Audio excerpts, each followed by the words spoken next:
حضرت فاطمہ الزہرا رضی اللہ تعالی عنہا کا نکاح۔ حضرت فاطمہ الزہرا رضی اللہ تعالی عنہا رسول اکرم صلی اللہ علیہ وسلم کی اولاد میں سب سے چہیتی اور صاحبزادیوں میں سب سے چھوٹی تھی۔ آپ صلی اللہ علیہ وسلم کو اپنی سب اولادوں میں زیادہ ان سے محبت تھی، اور وہ بھی اپنے پیارے باپ حضرت محمد صلی اللہ علیہ وسلم پر فدا رہتی تھیں۔ آپ صلی اللہ علیہ وسلم کو ذرا سی بھی تکلیف پہنچتی تو وہ بے چین ہو جاتی تھیں۔ 18 سال کی عمر تھی، شادی کے پیغام آنے لگے، مگر حضور اکرم صلی اللہ علیہ وسلم میں ارادہ فرمایا، اور آپ صلی اللہ علیہ وسلم کی جو دل میں خیال تھا وہ خیال یہ تھا کہ بیٹی کے لیے ایسے جوڑ کا لڑکا بھی ملے۔ حضرت علی رضی اللہ تعالیٰ عنہ تھے جو حضور اکرم صلی اللہ علیہ وسلم کے سائے میں پلے تھے۔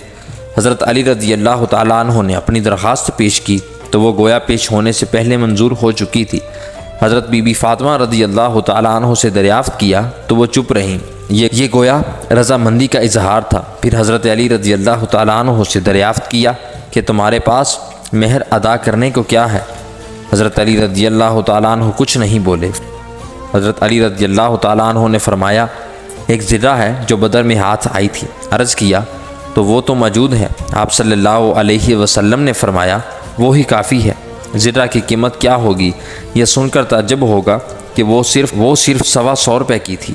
زرہ کے سوا بدر کی اس بہادر کی جو ملکیت تھی وہ یہ تھی کہ بیڑ کی ایک کھال اور ایک پرانی یمنی چادر، یہی وہ سرمایہ تھا جو انہوں نے رسول اکرم صلی اللہ علیہ وسلم کی صاحبزادی حضرت فاطمہ الزہرا رضی اللہ تعالیٰ عنہ کی نظر کیا۔ ایک صحابی نے اپنا ایک خالی مکان رسول اکرم صلی اللہ علیہ وسلم کی صاحبزادی فاطمہ الزہرا رضی اللہ تعالیٰ عنہ کو رہنے کو پیش کیا، جس کو آپ صلی اللہ علیہ وسلم نے قبول فرمایا۔ رسول پاک صلی اللہ علیہ وسلم نے اپنی بیٹی کو جو جہیز دیا وہ بان کی ایک چارپائی، چمڑے کا ایک گدا جس میں کھجور کے پتے بھرے تھے، ایک چھاگل، ایک مشک، 2 چکیاں اور 2 مٹی کے گڑے تھے۔ دلہا دلہن جب نئے گھر میں چلے گئے تو رسول اکرم صلی اللہ علیہ وسلم ملاقات کے لیے تشریف لائے۔ پہلے دروازے پر کھڑے ہو کر اجازت مانگی، پھر اندر آ گئے۔ ایک برتن میں پانی منگوایا، دونوں ہاتھ اس میں ڈالے اور ہاتھ نکال کر دونوں پر وہ پانی چھڑکا، اور حضرت فاطمہ الزہرا رضی اللہ تعالیٰ عنہ سے فرمایا، بیٹی میں نے تمہارا نکاح خاندان کے سب سے بہتر شخص سے کیا ہے۔ اللہ اکبر، اللہ اکبر! کیا سادگی اور بے تکلفی کی تقریب تھی۔ مسلمانوں کی خوشی کے مراسم کے لیے اس سے بہتر کوئی نمونہ نہیں ہو سکتا۔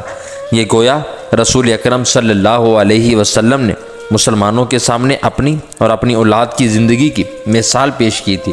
اللہ تعالیٰ مسلمانوں کو توفیق بخشے کہ وہ بھی اس طرح کی سادہ شادیاں کریں تاکہ والدین پر کسی قسم کا بوجھ نہ پڑے۔ آمین۔